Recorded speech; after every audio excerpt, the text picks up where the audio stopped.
Rachel Zegler just faced the ultimate Hollywood horror, sitting in a nearly empty theater, watching her own movie flop in real time. Not even Discount Tuesday could save it. The woke Snow White remake didn't just bomb, it disappeared into oblivion.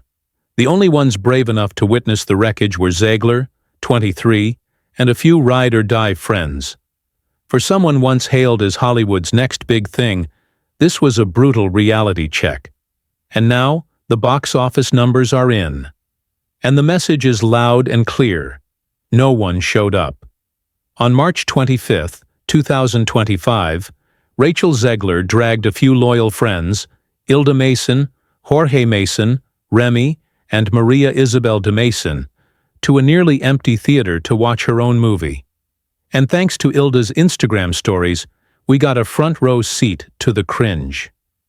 With barely anyone else around, Ilda screamed Rachel's name as it flashed on screen. Rachel awkwardly laughed and cheered for herself. It's unclear whether they rented out the theater, or if those empty seats came with the territory. But either way, the vibe was pure ghost town. Trying to make the most of it, they joined a viral TikTok trend, approaching a Regal employee and asking, "2 tickets, please."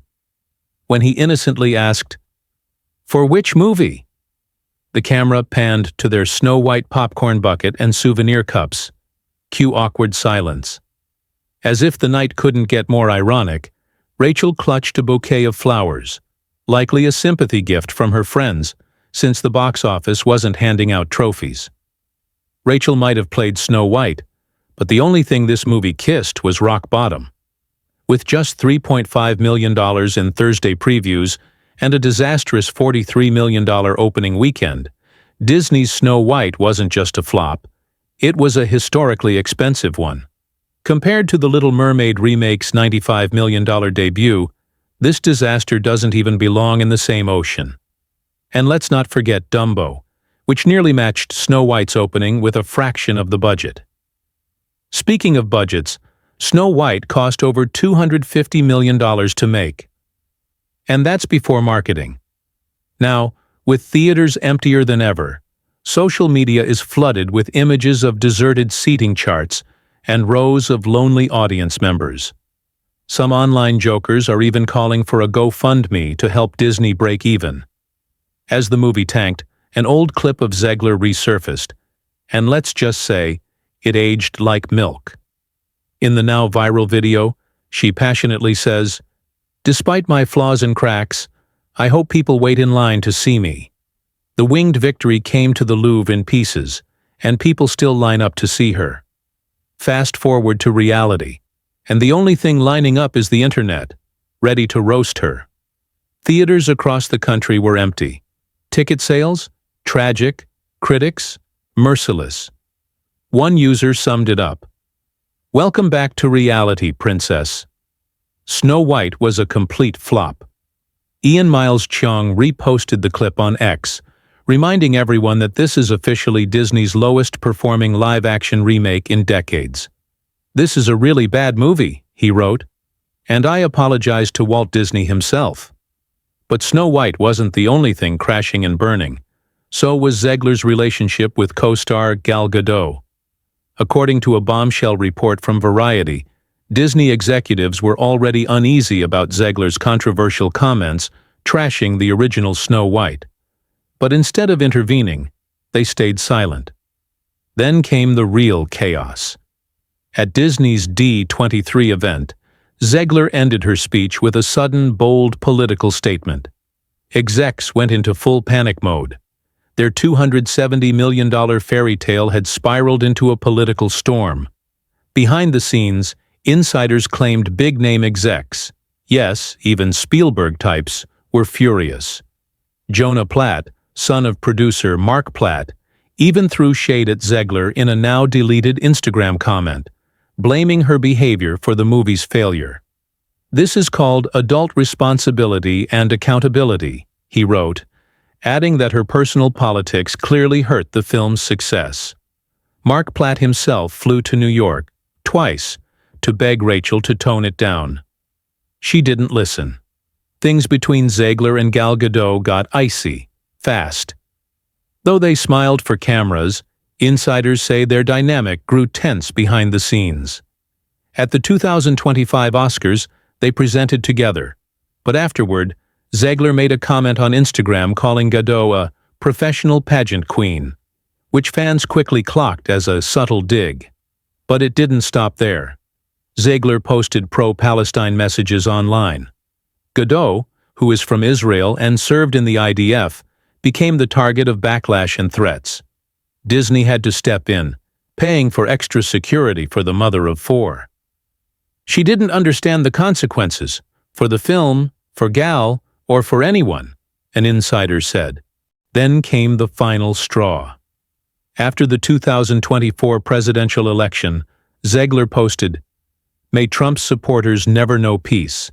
That sentence sent Disney executives into meltdown mode. She was now alienating half the potential audience. Disney tried one last Hail Mary.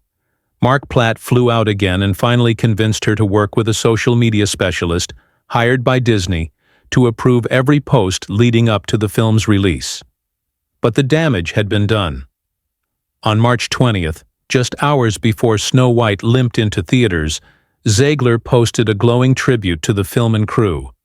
She called it life-changing, thanked her team, and gushed about the magical summers they spent filming. But guess who wasn't mentioned? Gal Gadot. No name, no photo, no thank you. Was it an innocent oversight? Maybe. But with the tension already thick, it felt like a pointed snub. From the start, this project was steeped in controversy. Some fans were upset that a Latina actress was playing Snow White. Zegler clapped back, writing, "Yes, I'm Snow White. No, I'm not bleaching my skin for the role." She even called her critics losers obsessed with cartoon bloodline purity. In a 2022 interview, she called the original 1937 storyline weird, specifically mocking the love story.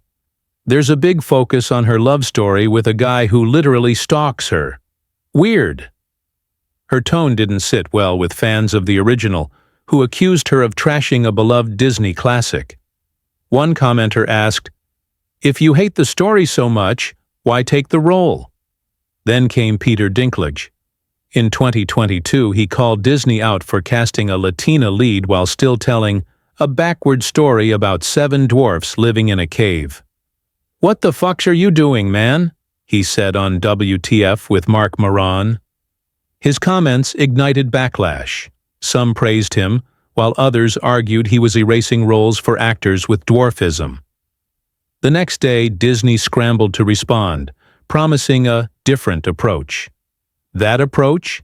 CGI dwarfs. Fans were not impressed. The characters looked stiff, unnatural, and totally out of place. Another blow in a long line of misfires. And even the premiere reflected the lack of confidence. Instead of a star-studded affair, Disney held a quiet, daytime screening at the El Capitan Theater on March 15th. The European premiere, tucked away in a castle in northern Spain, far from the spotlight. Was it fear of controversy? A lack of faith in the movie? Maybe both. With muted fanfare, non-stop backlash, and a box office bomb to cap it all off, Snow White wasn't a fairy tale. It was a cautionary tale. So now the real question is, how did Disney get it so wrong? Let us know in the comments what you think of the PR nightmare surrounding Snow White. And if you want more of the Snow White drama, this is the next video you need to watch.